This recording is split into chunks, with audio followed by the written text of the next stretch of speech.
So not too long ago, I was in a meeting and there was survey data being revealed about what people thought, and the people in charge were saying, hey, we're seeing this data that shows that you're disgruntled or upset or whatever. And the people reacting to the data were saying, well, you don't value us.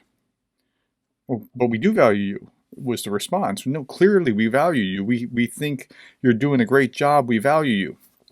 And they were saying, no, you don't. Now, they weren't paid all that well, but the people in charge were saying, but we really care about you. We really do value you. We're looking for every opportunity to show you that we value you.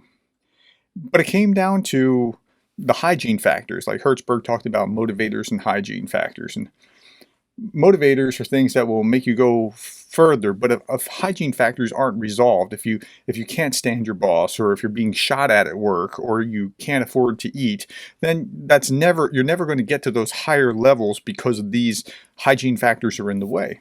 So the hygiene factors were in the way, and what became clear to me as I was listening to both sides, it was somewhat obvious that even if you say that you care, if you don't act on that care, then in a way that is meaningful to the people that you're saying that you care about, they don't feel it. And your budget is one of those areas. Like, what came out of that was that in the budget, the people weren't really a high priority. And unless you make them a high priority, then they will not feel like they're being made a high priority. They're feeling inflation, they're feeling the economy. A budget is only the quantifiable form of your values. So if you say that you value this, but you can't quantify that, you say, like, we really appreciate, we really value, but if it's not quantified to that degree, they're going to believe what they feel in their paycheck rather than what you say.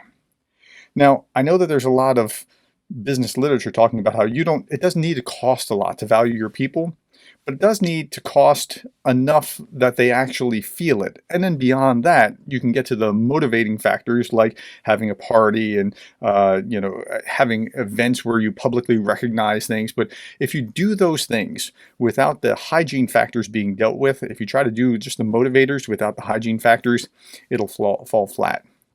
Okay, I hope that helps make some sense of how these two things go together, because it is important. Now, by the way, on the other side, you can't just pay well and then treat people like garbage. If you do that, you're going to have just as much of a problem as you had on the other side. Okay, hope that helps and clarifies some understanding of how hygiene and motivating factors work together.